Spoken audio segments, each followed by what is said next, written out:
नमस्कार. सोमवार 29 जून रोजी वटसावित्री पौर्णिमा असणार आहे. त्या दिवशी दिवसभरात कधीही वडाच्या मुळाशी टाका ही एक वस्तू, मिळेल सुख, धनसंपत्ती आणि यश आणि कीर्ती. समस्या दूर होतील आणि पतीचे आयुष्य वाढेल. तर अशी कोणती वस्तू तुम्हाला वडाच्या मुळाशी आवर्जून टाकायची आहे? दिवसभरामध्ये कोणत्या वेळेत हे काम करायचे आहे? सविस्तर माहिती आपण या व्हिडिओमध्ये बघणार आहोत. त्यामुळे स्किप न करता शेवटपर्यंत बघा. माहिती आवडल्यास लाईक, शेअर, सबस्क्राईब करून बेल आयकॉनला प्रेस करा आणि कमेंट बॉक्समध्ये ओम वटवृक्षाय नमः लिहायला अजिबात विसरू नका. तर लवकरच सौभाग्याचा सण ज्येष्ठी पौर्णिमा ज्याला आपण म्हणतो आणि वटसावित्री पौर्णिमा म्हणतो, तो सण येत आहे आणि खूप महत्त्वाचा हा सण आहे. प्रत्येक स्त्रीच्या आयुष्यातील हा इतका महत्त्वाचा सण आहे की या दिवशी तुम्ही पूजा केल्याने तुमच्या घरामध्ये सुख, शांती आणि दीर्घायुष्य वाढते, पतीचे दीर्घायुष्य वाढते, मुलाबाळांची देखील वाढते. कारण वड हा दीर्घायुष्य मानला जातो. त्याच्या पारंब्या ह्या जसजशा वाढत जातात त्याचप्रमाणे आपल्या पतीला, मुलांना, मुलींना सुख शांती मिळावे यासाठी प्रत्येक स्त्रिया प्रार्थना करतात. विशेषतः हा सण सौभाग्यप्राप्तीसाठी जास्त महत्त्वाचा आहे.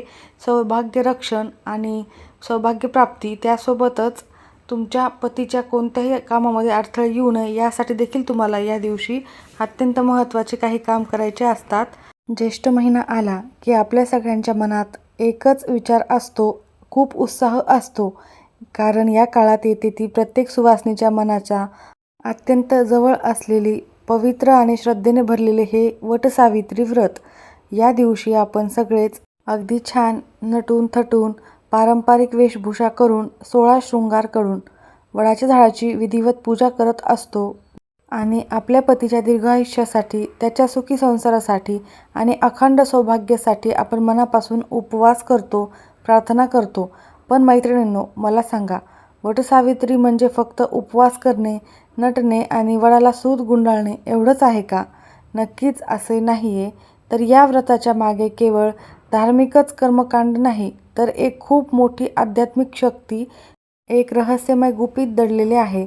वडाचा वृक्ष जसा विशाल, मजबूत आणि अनेक संकटांना ठाम उभा राहतो, तसेच आपले वैवाहिक जीवन देखील मजबूत आणि अढळ राहावे, ही यामागची कथा आहे, ही यामागची सांगता आहे. आजच्या या व्हिडिओमध्ये आपण पाहणार आहोत की आजकालच्या धावपळीच्या युगात जेव्हा संसार लहान सहान गोष्टीवरून आपल्या घरामध्ये, संसारामध्ये वादविवाद होत असतात, गैरसमज वाढतात, क्षुल्लक कारणावरून भांडणे होतात, तेव्हा या वटसावित्रीच्या दिवशी आपण कोणते असे विशेष उपाय करू शकतो, ज्या उपायामुळे पतीच्या आयुष्यात धनसमृद्धी आणि यश, कीर्ती, समाधान प्राप्त होणार आहे. आणि वडाच्या झाडाच्या मुळाशी अशी नेमकी कोणती वस्तू टाकायची आहे, जी आपल्या नात्यातील कटुता आणि वाईट विचार कुठलेही असो ते दूर करून प्रेम कसं वाढवायचं आहे, हे खूप महत्त्वाचे ठरणार आहे. तर हे आज आपण या व्हिडिओमध्ये सविस्तर पाहणार आहोत. अर्धवट माहितीने काहीही साध्य होत नाही, म्हणून तुम्ही हा व्हिडिओ शेवटपर्यंत पाहायचा आहे. अशी संधी पुन्हा नाही आहे आणि तुम्हाला हा व्हिडिओ पाहिल्यानंतर आणि हा उपाय केल्यानंतर नक्कीच तुमच्या संसारामध्ये तुमचं नशीब उजळणार आहे आणि संसारामध्ये धनसंपत्ती, सुखप्राप्ती होणार, समस्या तुमच्या आयुष्यातील सर्व दूर होणार, पतीचे आयुष्य 100% वाढणार आहे. तुमच्या संसाराचे भाग्य बदलून टाकणारी ही वस्तू ठरणार आहे. तर मैत्रिणींनो, आजचे जग खूप बदललेले आहे. व्यस्त जीवनशैली, कामाचा ताण, आर्थिक चिंता आणि सतत मानसिक दबाव देखील असतो. तर या सगळ्यांचा परिणाम कळत-नकळत आपल्या वैवाहिक जीवनावर देखील होत असतो. अनेक वेळा जोडपी बाहेरून खूप आनंदी दिसतात, परंतु मनामध्ये एकमेकांविषयी कुठेतरी नाराजगी, कुठेतरी एकमेकांविषयी असुरक्षितता असते, ताण दडलेला असतो आणि त्याबरोबरच बोलण्यात कठोरपणा येतो. छोटीशी गोष्ट मोठ्या भांडणामध्ये देखील कधी-कधी बदलू शकते. काही घरांमध्ये तर पती-पत्नी एकाच घरात राहूनही मनाने खूप दुरावलेले असतात. अशा वेळी आपण काय करायचे आहे, तर आपल्या भारतीय संस्कृतीमध्ये आपल्याला दिलेले सण आणि व्रत हे नात्यामध्ये पुन्हा जोडण्याचे काम करणारे असतात. आपल्या संस्कृतीत वडाच्या झाडाला केवळ एक वनस्पती मानले गेलेले नाही, तर त्याला अमरत्व, स्थैर्य आणि संरक्षणाचे प्रतीक मानले गेलेले आहे. वडाच्या मुळा जशा जमिनीत खाली खोलवर पसरलेल्या असतात आणि झाडाला वादळातही, वारंवावदानातही घट्ट धरून ठेवलेले असते, तसेच आपले नातेही संसाराच्या प्रत्येक वादळामध्ये टिकून राहिले पाहिजे, यासाठी हा उपाय फायदेशीर ठरणार आहे. शास्त्रानुसार ज्या घरामध्ये सतत वादविवाद, ताणतणाव किंवा दुरावा असतो, तिथली सकारात्मक ऊर्जाही कमी होते आणि याचा थेट परिणाम पतीच्या प्रगतीवर होत असतो, त्यांच्या आरोग्यावर आणि घरातील आर्थिक समस्यांवर होत असतो. आर्थिक समस्या वारंवार येतात आणि प्रगतीचे मार्गही बंद होत असतात. म्हणूनच वटसावित्री पौर्णिमेचा हा दिवस अत्यंत महत्त्वाचा ठरणार आहे. हा पवित्र दिवस आपल्या घरातील ही नकारात्मक ऊर्जा काढून टाकण्यासाठी अत्यंत प्रभावी मानला जातो. चला तर मग बघूयात आता वटसावित्रीच्या दिवशी करायच्या अत्यंत महत्त्वाच्या उपायांबद्दल.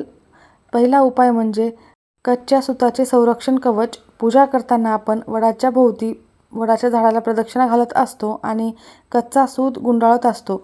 काही जणी 5 तर काही जणी 7 तर काही जणी 108 प्रदक्षिणा देखील घालतात. जर शक्य असेल तर या दिवशी मनामध्ये विशेष संकल्प करून 108 प्रदक्षिणा देखील घातल्या जातात. पण प्रदक्षिणा घालताना मनामध्ये विचार काय असावा? बऱ्याचदा आपण प्रदक्षिणा घालताना आजूबाजूच्या महिलांशी गप्पा मारतो आणि घाईघाईने हा विधी उरकून घेत असतो.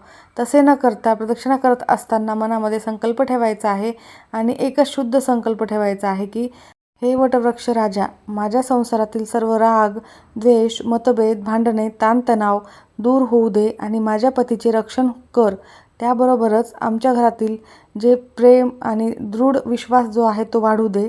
त्यासोबतच जसा सूत हे नात्याचे जोडणे करण्याचा प्रतीक आहे, जसे सूत ते झाडाभोवती घट्ट गुंडाळले जाते, तसेच आपल्या संसारातील तुटलेले धागे देखील पुन्हा एकत्र बांधले जातात आणि पतीच्या दीर्घ आयुष्यासाठी देखील प्रार्थना तुम्हाला करायची आहे.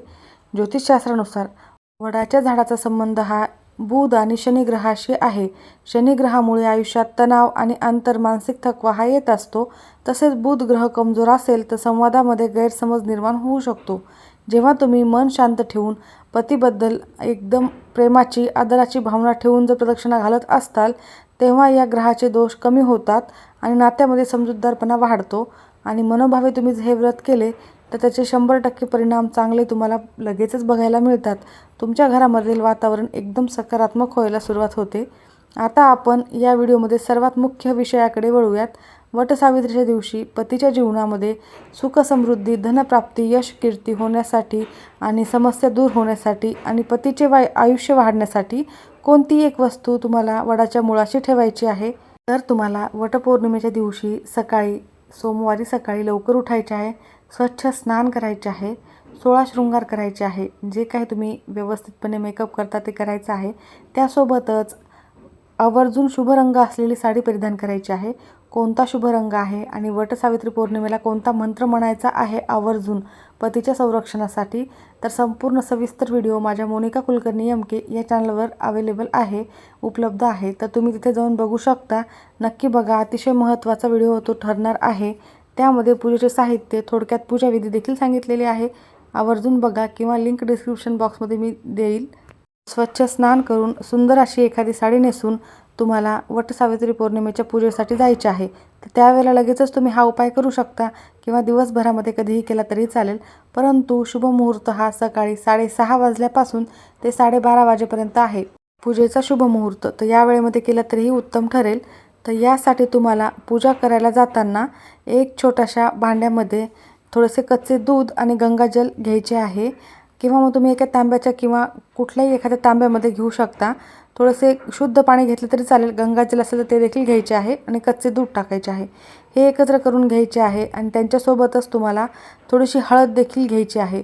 आता काय करायचे आहे तर वडाची मुख्य पूजा झाल्यानंतर वडाच्या झाडाच्या मुळाशी कच्चे दूध आणि गंगाजल एकत्र अर्पण करायचे आहे.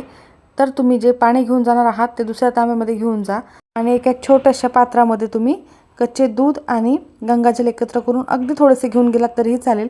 सर्वप्रथम पाणी अर्पण करायचे आहे. त्यानंतर हे कच्चे दूध आणि गंगाजल अर्पण करायचे आहे. दूध अर्पण करताना मनामध्ये प्रार्थना करायची आहे की माझ्या पतीच्या आयुष्यातील सर्व अडचणी आहेत, आर्थिक समस्या आहेत, त्या दूर होऊ दे. नोकरी, उद्योग, व्यवसायामध्ये प्रगती होऊ दे आणि त्यांच्या जीवनामध्ये सुख, समृद्धी येऊ दे. अशी प्रार्थना करून झाल्यानंतर जिथे तुम्ही दूध अर्पण केले आहे तिथली थोडीशी ओलसर माती आपल्या उजव्या हातामध्ये अनामिकेच्या बोटाने उचलून घ्यायची आहे आणि त्यात किंचित हळद मिसळायची आहे. ती माती आपल्या कपाळावर आणि गळ्यावर टिळा म्हणून लावायची आहे. यामागे शास्त्र काय आहे? कच्चे दूध आणि हळद हे माता लक्ष्मी आणि भगवान विष्णूंना अत्यंत प्रिय आहे. वडाच्या मुळामध्ये ब्रह्मा, विष्णू आणि महेश यांचा वास असतो. असे मानले जाते की जेव्हा तुम्ही वडाच्या मुळाशी दूध अर्पण करून तिथली माती कपाळावर लावता तेव्हा तुमच्या कुंडलीतील गुरु आणि बुध ग्रह हा मजबूत होतो. स्त्री ही घराची लक्ष्मी असते. जेव्हा घराची लक्ष्मी अशा प्रकारे पतीच्या प्रगतीसाठी श्रद्धेने उपाय करते तेव्हा पतीच्या कामातील सर्व नकारात्मक ऊर्जा नष्ट होते, त्यांच्या मनात सकारात्मक विचार येतात, धनप्राप्तीचे नवीन मार्ग हे मोकळे होतात. ज्या नात्यामध्ये संवाद पूर्णपणे बंद झालेला आहे, वादविवाद होत असतील, तिथे या उपायाने नक्कीच चांगला शुभपरिणाम पाहायला मिळणार आहे. त्यानंतरचा एक सोपा उपाय आपण बघूयात. हा उपाय अतिशय फायदेशीर ठरला आहे. खूप जणांना याचा अनुभव आहे. हा उपाय नक्की करा. खूप महत्त्वाचा उपाय आहे. आता आपण बघूयात दुसरा उपाय. पूजा करताना आपण माता सावित्रीला जे सिंदूर अर्पण करत असतो ते अत्यंत पवित्र आणि ऊर्जेने भरलेले असते. पूजा संपल्यानंतर ते सिंदूर थोडेसे जपून घरी आणायचे आहे आणि हे सिंदूर केवळ सौभाग्यवतीचे प्रतीक नसून ते नात्यामधील आदर, प्रेम आणि समर्पणाचे चिन्ह आहे.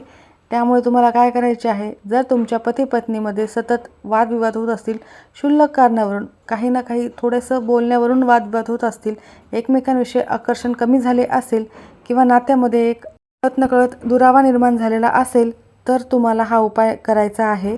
तर त्यासाठी घरी आल्यानंतर रात्रीच्या वेळी किंवा संध्याकाळी हे पवित्र सिंदूर आपल्या पतीच्या छायाचित्राला म्हणजे फोटोला हलक्या हाताने स्पर्श करावे किंवा जर शक्य असेल तर त्यांच्या उशीच्या एका कोपऱ्याला या सिंदुराचा हलकासा टिळा लावावा. हा उपाय करताना मनात अजिबात राग, द्वेष नसावा. अगदी शांत मनाने संसारात पुन्हा जुने दिवस यावेत आणि सुखसमृद्धीने संसार भरून जावा. पतीचा स्वभाव शांत व्हावा, घरातील वातावरण अगदी उत्साही, आनंदी व्हावे, सकारात्मक व्हावे, याच भावनेने हा उपाय आपल्याला करायचा आहे. अनेक स्त्रियांचा असा अनुभव आहे की या उपायामुळे स्वभावातील चिडचिड कमी होते, त्यांच्या मनातील नकारात्मकता दूर होते आणि पतीच्या भावनांचा देखील आदर स्त्रिया देखील करू लागतात. कारण भांडणे होत असतील तर दोघांकडूनही काही ना काही क्षुल्लक छोट्या मोठ्या चुका घडत असतील, त्यासुद्धा चुका घडणार नाहीत. एकमेकाविषयी प्रेम, सलोखा हा वाढणार आहे. तर येथे मला तुम्हाला एक अत्यंत महत्त्वाची गोष्ट सांगायची आहे. आपण देवाकडे पूजा करत असतो, मोठमोठे उपाय करत असतो, पण जर आपल्या वागण्यात बदल झाला नाही तर कोणताही उपाय हा त्याचे पूर्ण परिणाम तुम्हाला पाहायला मिळत नसतात. अनेकदा असं वाटतं की उपाय तर आपण केला, लगेच दुसऱ्या दिवशी चमत्कार होईल, पण तसं नाही. उपायाचा खरा परिणाम तुमच्या श्रद्धेने, तुम्ही विश्वासाने केलेला असेल तरच होत असतो. जर आपण वडाची पूजा करून आलो आणि घरी येऊन लगेचच पतीशी वादविवाद केले, क्षुल्लक कारणावरून काही ना काही चिडचिड जर केली, एकमेकाचा अपमान केला, तर पूजेचे सर्व सकारात्मक ऊर्जेचे जे फळ मिळणार आहे ते तिथेच नष्ट होत असते. वटसावित्री पौर्णिमेच्या दिवशी या योग्य गोष्टीची आवर्जून काळजी घ्यायची आहे. तर तुम्हाला शक्यतो लवकर उठायचे आहे. अगदी ब्रह्ममुहूर्तावर उठलात तरी उत्तम. या दिवशी सूर्योदयाच्या आधी उठून स्नान करावे. स्नानाच्या पाण्यामध्ये थोडीशी हळद, गंगाजळ मिसळून स्नान करायचे आहे. यामुळे शरीर आणि मन शुद्ध होत असते. तर तुम्हाला कोणत्या रंगाची साडी परिधान करायची आहे हे सविस्तर मी एका व्हिडिओमध्ये सांगितलेले आहे. तिथे जाऊन नक्की बघा. सकारात्मक ऊर्जेचे प्रतीक मानले जाणारे हे रंग आहेत, तर ते नक्की बघायचे आहेत. त्यासोबतच अगदी श्रद्धेने, मनोभावे आणि सकारात्मकतेनेच हे व्रत करा, तर निश्चितच ते व्रत तुम्हाला फलित ठरणार आहे. त्याबरोबरच तुमचे मन हलके वाटेल आणि प्रसन्न वाटेल. संध्याकाळच्या वेळी मंत्रजप आवर्जून करायचा आहे. संध्याकाळी घरातील देवाजवळ गाईच्या तुपाचा दिवा आवर्जून लावायचा आहे आणि दिव्यासमोर बसून शांतपणे ओम नमः शिवाय या मंत्राचा 108 वेळा जप करायचा आहे. ओम नमो भगवते वासुदेवाय नमः या मंत्राचा देखील 108 वेळा जप करू शकता. सोमवार असल्यामुळे ओम नमः शिवाय हाच मंत्र आवर्जून जप करा. शिव आणि पार्वती हे आदर्श दाम्पत्याचे प्रतीक आहेत. त्यांच्या स्मरणाने घरातील नकारात्मकता दूर होते आणि तसेच घरामध्ये सुगंधित धूप किंवा कापूर नक्की जाळावा, ज्यामुळे घरातील वातावरण हे शुद्ध आणि पवित्र होते. तर पुराणामध्ये माता सावित्रीचे उदाहरण अतिशय महान सांगितले गेलेले आहे. तिचा पती सत्यवान त्याचे प्राण तिने परत आणण्यासाठी यमराजाकडे संवाद साधला आणि आपल्या बुद्धीच्या आणि श्रद्धेच्या आणि समर्पणाच्या जोरावर तिने मृत्यूच्या दारातून पतीला परत आणले आहे. इतका महत्त्वाचा हा दिवस आहे. सावित्री ही केवळ एक ऐतिहासिक स्त्री नसून तर ती अढळ आत्मविश्वास आणि प्रेमाचे प्रतीक देखील मानली जाणारी आहे. तिचे जीवन आपल्याला एक खूप मोठा धडा शिकवते. संसार टिकवण्यासाठी दोघांचेही प्रयत्न आवश्यक असतात, परंतु सुरुवातीला कोणाला तरी एक पाऊल पुढे टाकावेच लागते. कोणतेही नाते पूर्णपणे संपत नाही, पण त्यामध्ये प्रेम महत्त्वाचे आहे. त्या नात्यात प्रेमाची एक छोटीशी ज्योत जर शिल्लक असेल तर तिला तुम्ही श्रद्धेने, संयमाने पुन्हा प्रज्वलित करू शकता.